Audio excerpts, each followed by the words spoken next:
Hello viewers.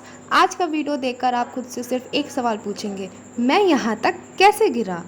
मैं जा रही हूँ एक ऐसी जगह जहाँ फिक्स्ड प्राइस सिर्फ बोर्ड पे होता है, असली गेम तो बार्गेनिंग का होता है। राजवाड़ा, जहाँ शॉपिंग से ज़्यादा नेगोशिएशन स्किल्स का टेस्ट होता है। पर मुझे ऐसा लग रहा है फ़िलहाल मेरे पेशेंस का टेस्ट हो रहा है। मैं यहाँ आधे घंटे से बस का वेट कर रही हूँ, पर ये बस आने का नाम ही नहीं ले रही।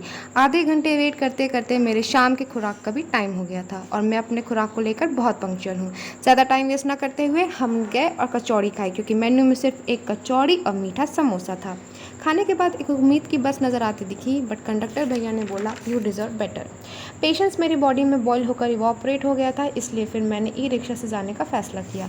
3 घंटे बैठ के जो मैंने लीपा पोती की थी वो भी दम तोड़ रही थी।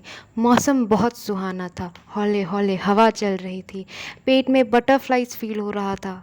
काश वो होता, काश एक प्लेट चिकन चावल, बस स्वर्ग।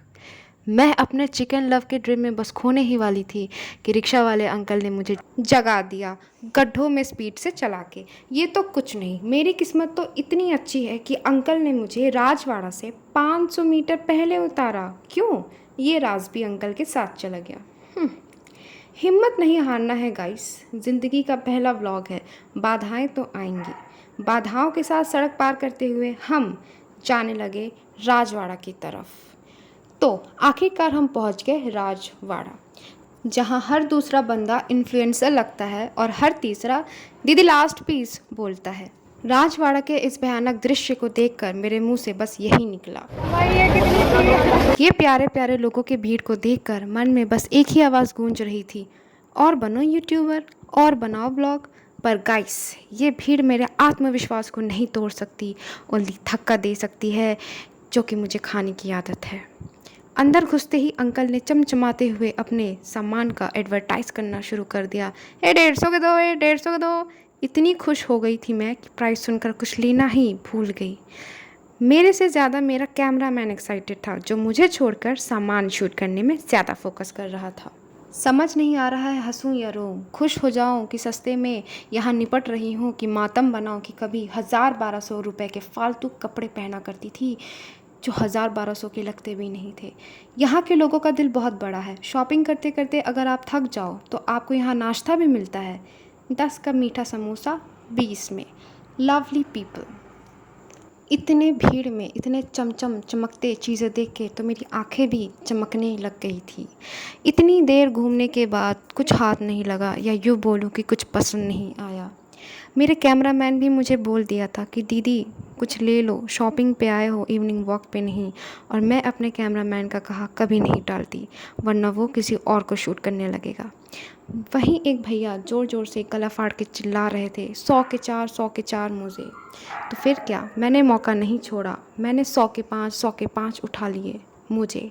भैया भी अच्छे थे, मेरे क्रॉक्स में छेद देखकर मेरे को 100 के 5 मुझे दे दिए। अगर तुम्हें बार्गेनिंग अच्छे से आती है तो मुबारक हो, इंदौर राजवाड़ा तुम्हारा है। सर पर बचे हैं बाल गिन के 4, और मैं जा रही थी लेने क्लचर। 10 रुपये में भैया ने सेल लगा दी तो लेना ही पड़ा। लेडीज़ होना, फालतू खर्च करना पसंद है। ज़िंदगी बेरंग है तो क्या हुआ, नाखून रंगीन होने चाहिए। भैया चिल्ला रहे थे 30 के दो, 30 के दो, पर मैं 10 का एक लेती हूँ। मैं क्यों 5 रुपये एक्स्ट्रा, मैं तो चिन्नी हूँ ना। अब हम आ गए थे औरतों वाली गली में, जहाँ भर भर के लहंगे और साड़ियाँ चमक रही थी। एक चमकती साड़ी तो मैं भी डिज़र्व करती हूँ। मैं भी खोजने लगी साड़ी जो पहनते ही मैं चमक जाऊँ, शाइन मारूँ शाइन। तभी साइड से एक अंकल पिंक साड़ी लहरा के मुझे बुला रहे थे।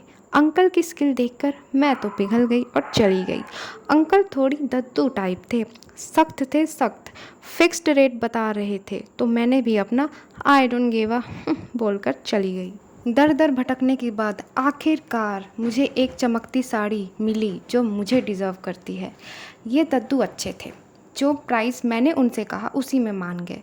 तुम अगर ऐसा सोच रहे हो कि राजवाड़ा आओ और एक ही दिन में घूम लो, शॉपिंग कर लो, तो भ्रम है आपका, क्योंकि स्टार्टिंग के 1-2 घंटे तो धक्का खाने में और डिसाइड करने में चला जाता है कि कौन से सामान में पैसा वेस्ट करूं।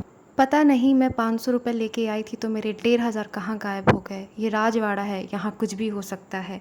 2-3 घंटों के धक्कों के बाद इतनी गर्मी में मेरे सर से पसीना नहीं, पोता हुआ फाउंडेशन टपक रहा था। अपने आज के शॉपिंग और व्लॉग को यहीं समाप्त करते हैं और घर जाते हैं, इससे पहले कि मेरा मेकअप धुल जाए। सीधा बस पकड़ते हैं और अब आपसे नेक्स्ट वीडियो में मिलते हैं।